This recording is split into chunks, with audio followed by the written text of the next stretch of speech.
Hey guys, welcome back to the channel. Well, I just figured I'd bring you along. I guess you'd call this kind of a little bit of a vlog. But just want to do a few odds and ends. So if you're well, I'll grab the GoPro and take you with me. But first thing I want to do is I want to get the 7045 put on this trailer. This is what we carry our pop-up fertilizer on. And it's got 4 tanks on it, so it can carry 4,000 gallon total. But we only use the back tank here. You can see it right there. To carry our pop-up fertilizer in. And the other 3 tanks on up here toward the front, I actually use those for additional water capacity if I need it for spraying. And here you can see, there's one. Right over there is another one. And of course they're all connected with shutoffs. But got 2 motors back here on the back of the thing. And this is what in fact, if you saw my video I posted here, about a month or so ago, I put those little saddle tanks on the 4840. And this is the fertilizer that we actually run in those. Got 2 motors here on the back. In fact, looks like I need to get a new cover for this one here. It's about shot. Now I'll see if I can sit you right there. That way I can use both hands. But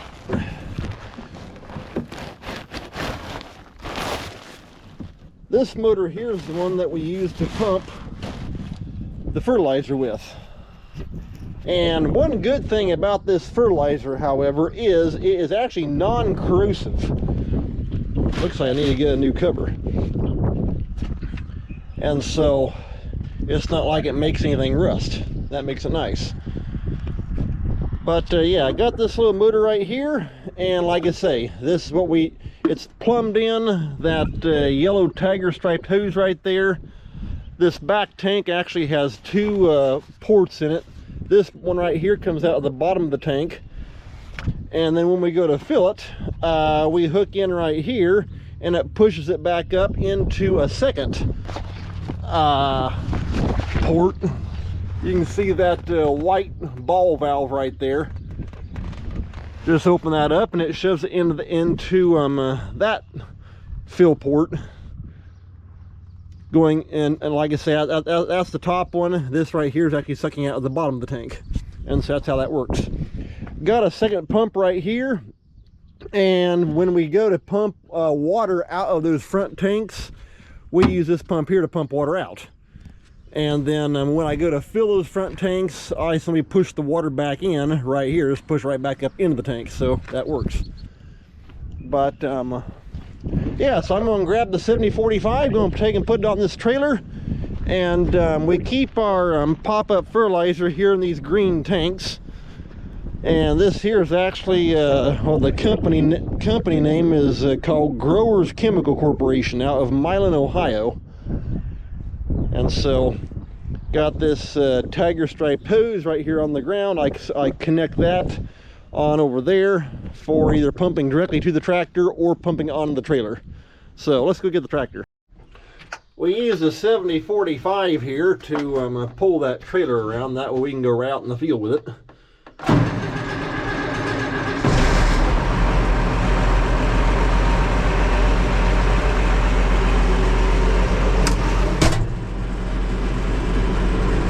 And works pretty good that way. Like I say, it's got that dolly on the front of that trailer, and so it's got a cut down, step down drawbar that just hooks to the tractor, and it works good. So let's get this thing hooked up.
Okay, that's got the trailer pulled up here.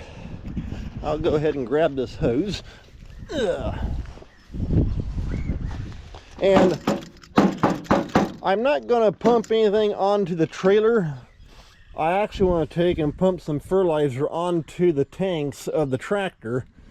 That way I can go ahead and at least get the little pump running and push all the air through the lines on the seed firmers. Just make sure everything's all good to go there. Let's see here if I can get you to sit right there on top of that fiberglass. Yeah, I think that'll work.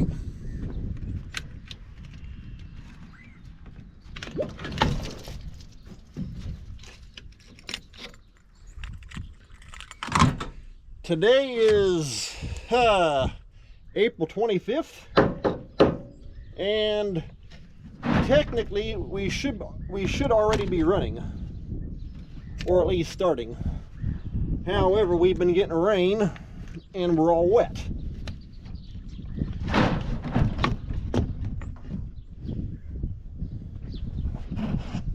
Okay, we got that. Now we just need to open up the one here on the ground. In fact, just yesterday, if I remember right, yeah,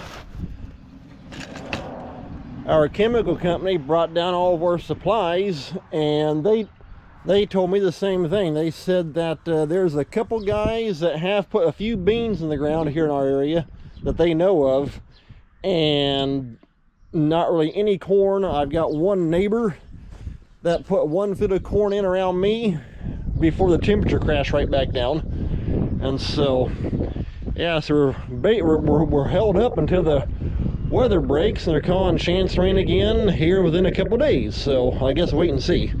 So I'm gonna get the planter and we'll get some fertilizer pumped onto the tanks. I had to start the 49 up over there and get it moved out of the way. That way I get the planter here pulled out.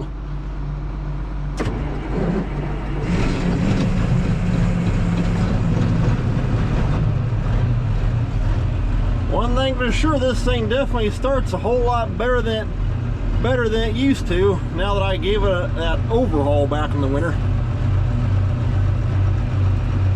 Okay, we'll go out there and get pulled up beside the trailer and pump some growers on.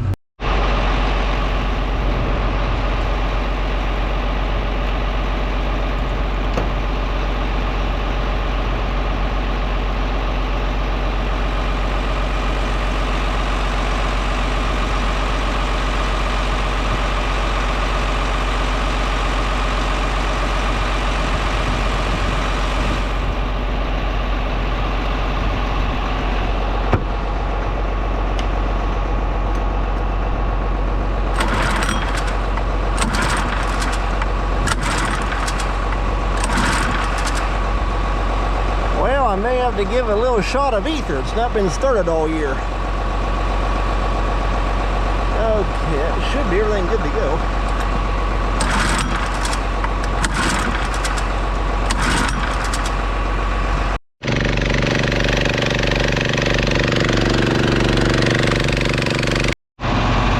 Okay, got the tank levels coming up.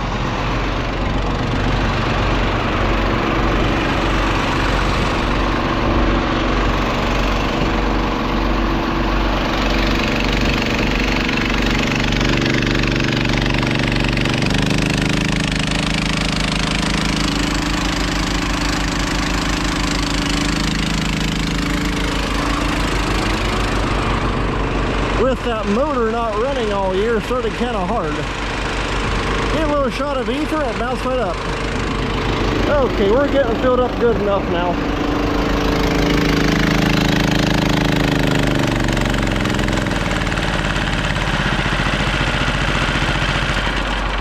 Okay, there we go.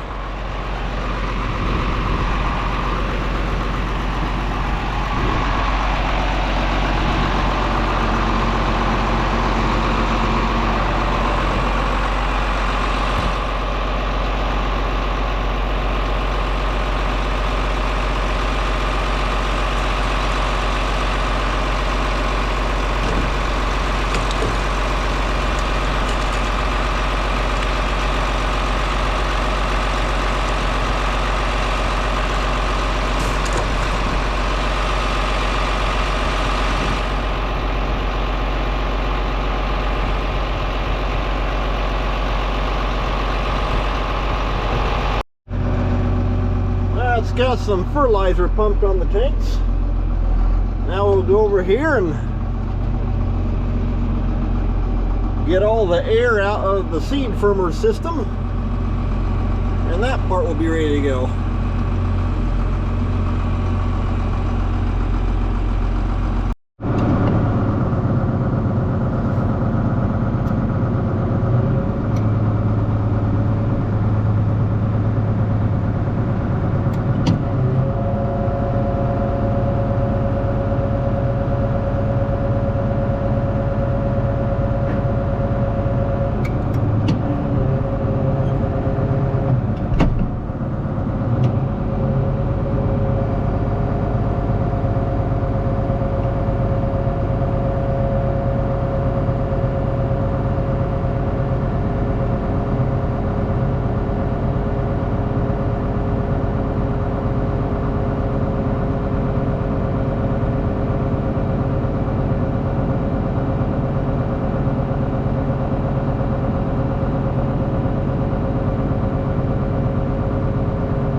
This here's the feed hose that goes back to the planter. I just unhooked it from the pump, and then I kick the pump on and right back off. That way it gets all the air out of the line between the tank and the pump. So now I'm going to take and turn the pump on, and it should start pushing out back here out of the rows. Okay, I got the pump on. You can see it kind of bouncing right there a little bit.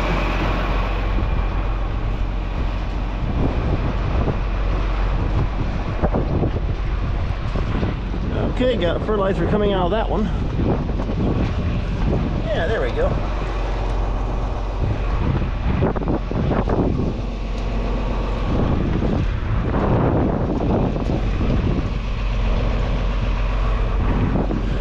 We try and shoot for right at 5 gallons per acre in furrow. So far, so good. See, that one's running right there.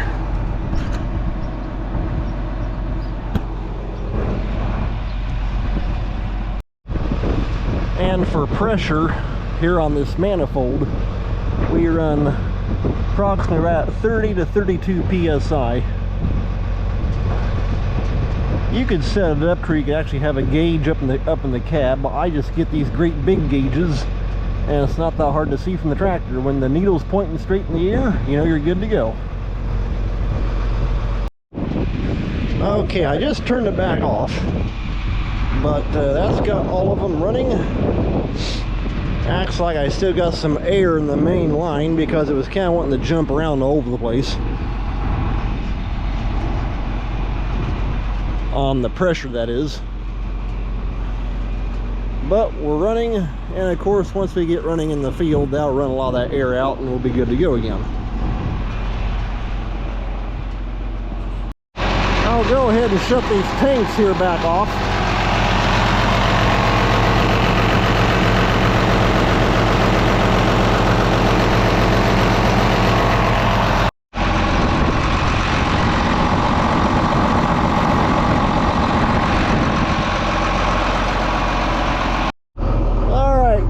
Well, we're going to fold back up here and put the planter back in the shed. I wish we were rolling, but that idea got rained on.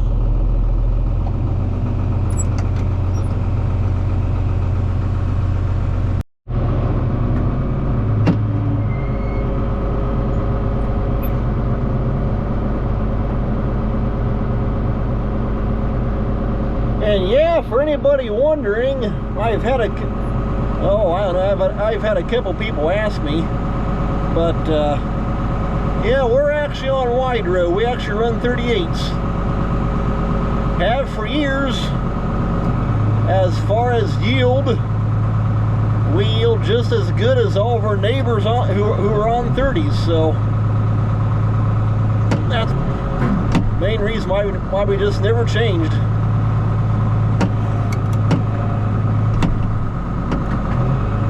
Get the thing locked down here. One nice thing though, running wide rows, this planter is actually a 1630 frame.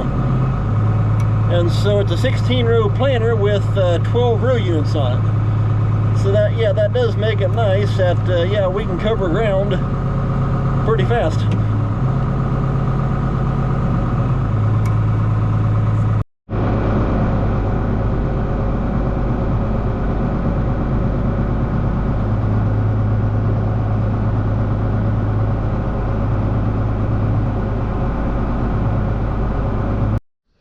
Alright, that's got the the planter put back away here in the shed.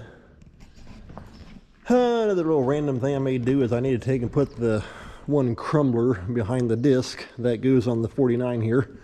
So I may just go ahead and bring you along for that. Like I say, this is kind of a random vlog, but we're kind of tied up with not being able to do any field work.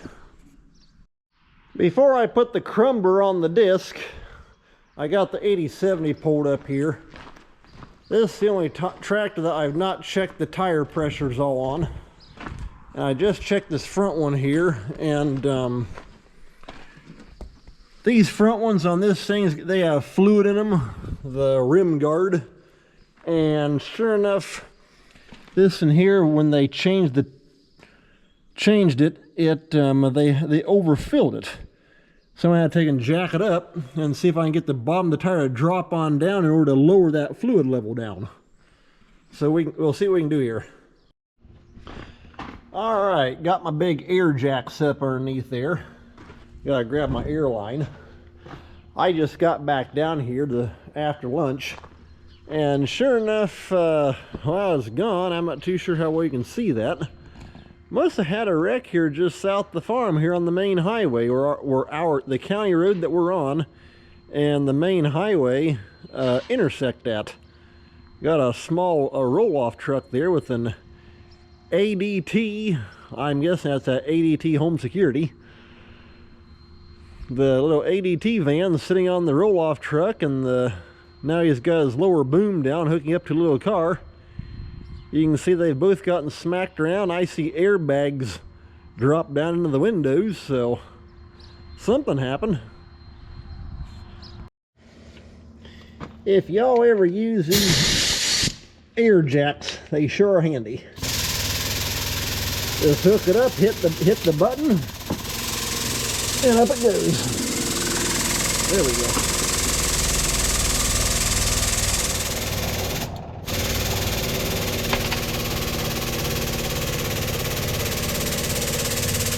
Okay, that's got the tire dropping on down. That should allow the fluid level to drop on down.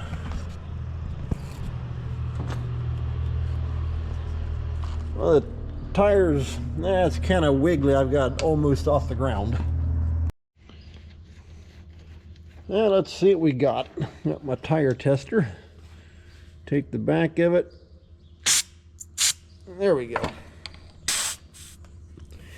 And we're pumped up way too high. I usually run at 25 and it's at 35. So we're going to let a little bit out and drop back down to 25. We should be good to go again.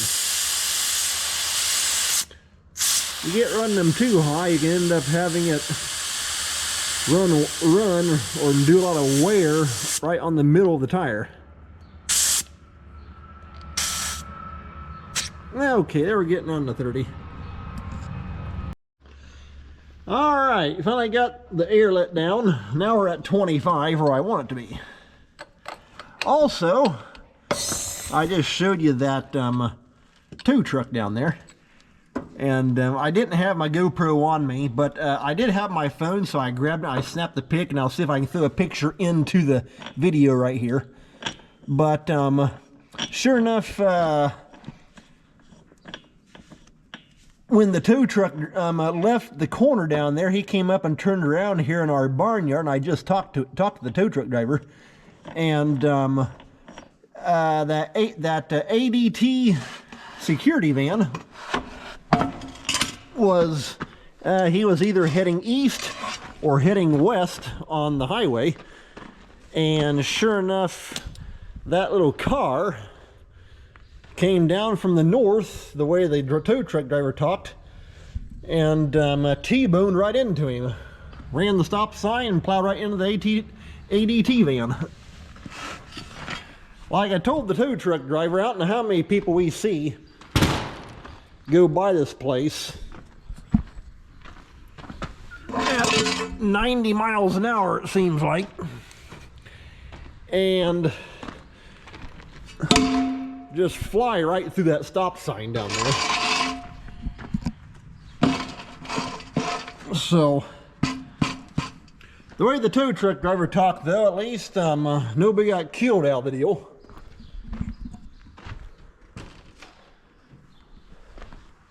Okay, I'm going to take it through the jack underneath this side, and we'll jack this wheel here up. We'll see what it does. I've got to take it and roll it up because the valve stem's down right here. And we'll get the jack set up here. Oh yeah, one other thing.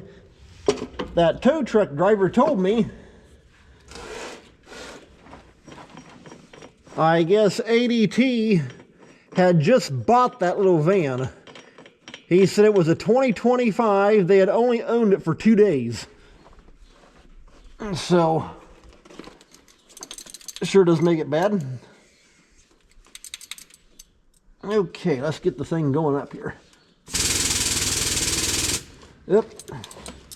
I guess it would help if I went and tightened up that little bolt on the jack.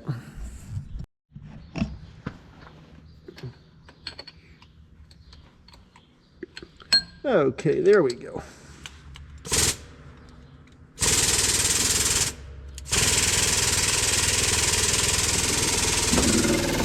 All right, that's got him going up. Like I say, these air jacks sure are handy. It saves a lot of cranking up and down that handle.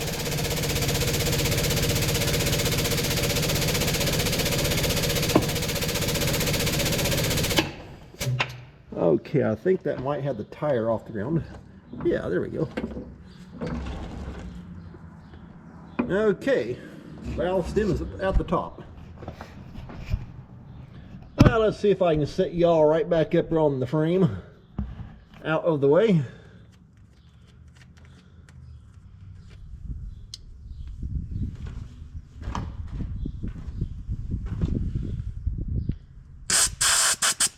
Okay, that one's good.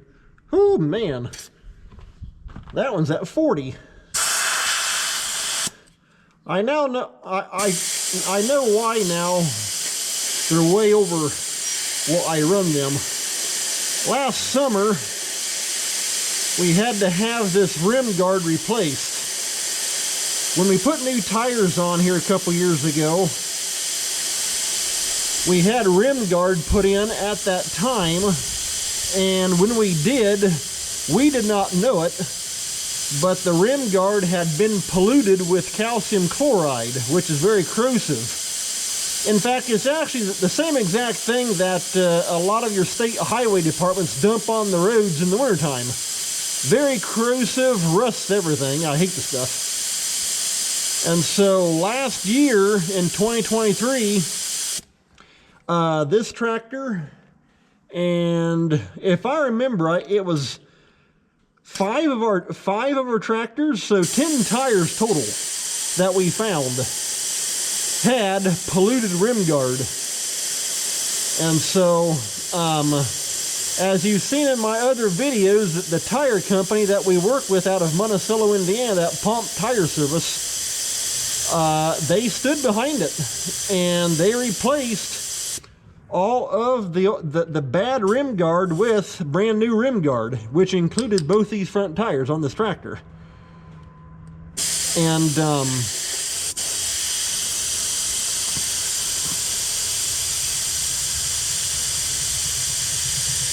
so, like I say, that when they changed the rim guard, I never even thought last fall when we were chisel plowing to check these, because I always check them in the springtime.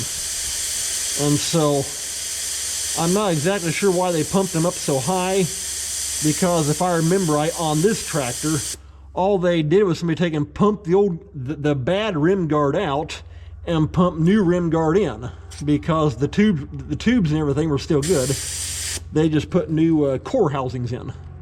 So we'll get her down here and be good to go. All right, got the front tire there good to go. Let's check this back one. Just over 15. I want that one at 25. All right, go and put the tractor here back away. But got all the tires checked, so we're good to go there.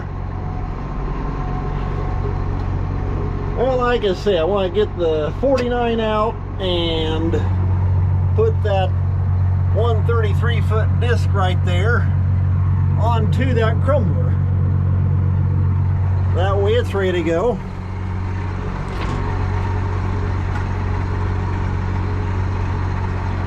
I just wish I could find me another 37-foot crumbler for all 3 discs.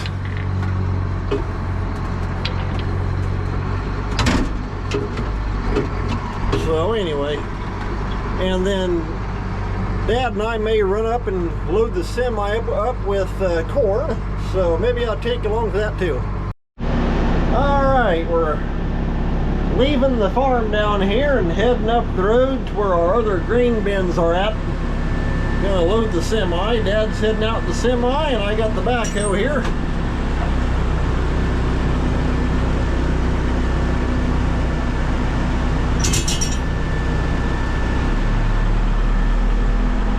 We take the backhoe up here because when we put our 10-inch auger down into the unload hole at the grain bin, we need the backhoe to actually can pull the auger back up and out of there. It's got a big electric motor on it, so it's real heavy. So pulling it back out with the backhoe is a whole lot easier than trying to sit there and kill yourself pulling it out by hand. So that's what we do. So we'll go up here and start loading the truck up. Just got up here to the bins. We've already unloaded that bin right there. Now we're over here on this west one. So Dad's getting set in to pull underneath the auger. Got to get the auger dropped into the loadout hole for the unload auger out in the bin. And then we'll be ready to fire it up and get going.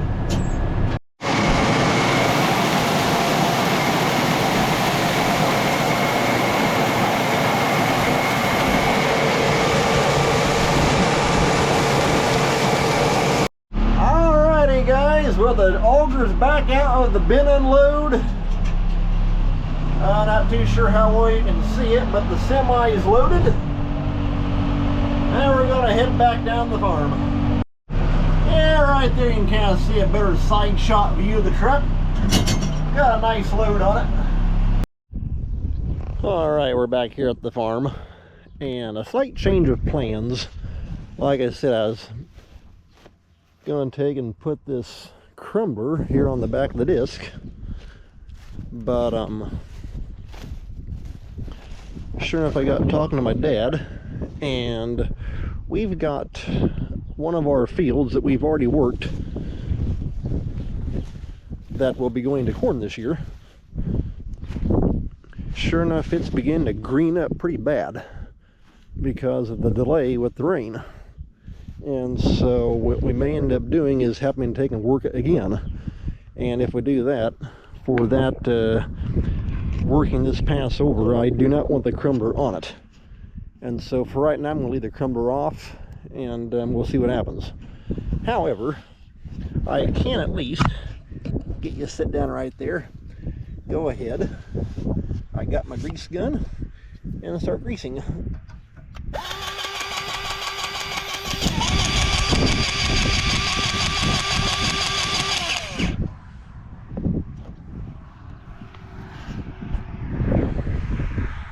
I can tell you one thing, if you don't have one of these electric grease guns, they sure do make it nice.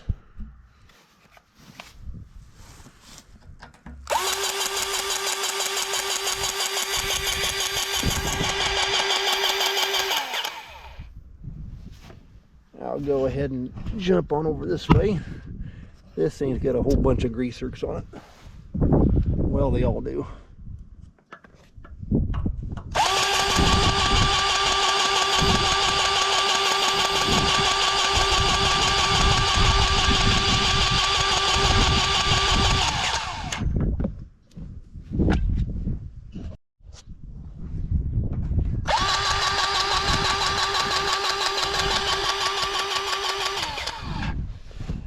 Okay, that's got this 33-foot disc all done. So now we're going to jump over here to the other one. Now this 33-foot disc here, I've already put the crumbler onto it. And so wait and see if we work that field. We may just use the 33 that I was just greasing and the 30-foot over there that you see next disc over. And just leave this crumbler hooked up to this 33. Wait and see what happens, however. Of course, this one here is a little bit different design because the disc I was just greasing on is a 490 and this is a 496 Rock Flex. So the grease zerks are in different areas and just different design. On these inside wheels, this one here's got a zerk on both top and bottom.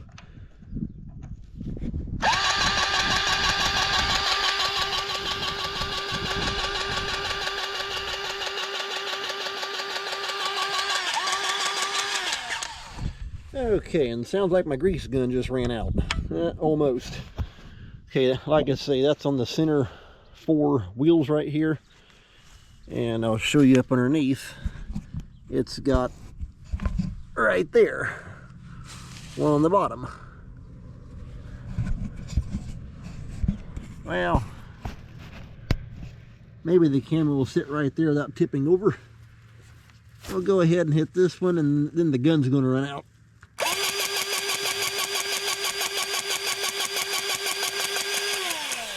Okay, well it ran out just right in time because I saw the grease come out of the side over there, so that'll work. Just got done with that 33, got my new grease tube put in. So now I'm here on the 30. And just like the first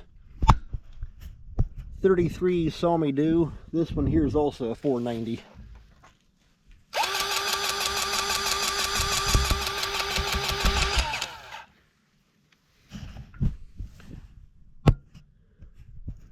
Go ahead and hit this one over here.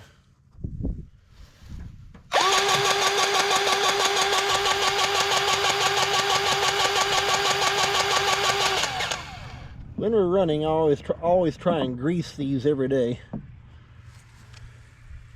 because just the way it's designed, dirt's throwing right back at that stuff, and so best off just taking grease up every day and problem solved. We'll go ahead and hit these down here.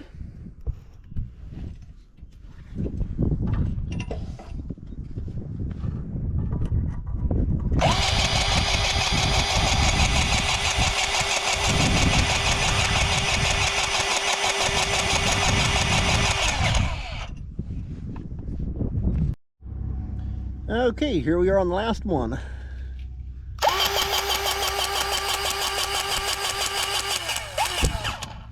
That's got it. Take and clean my grease hose off.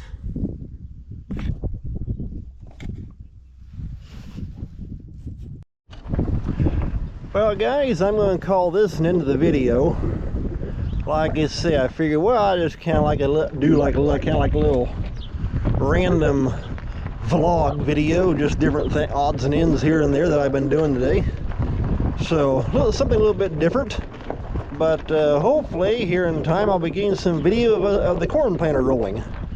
So we'll see what works out with that. But first it's got to dry up, so hopefully we can get some decent drying weather and the rain will stop. Anyway, well hey, take care, thanks a lot for watching, we'll see you next time.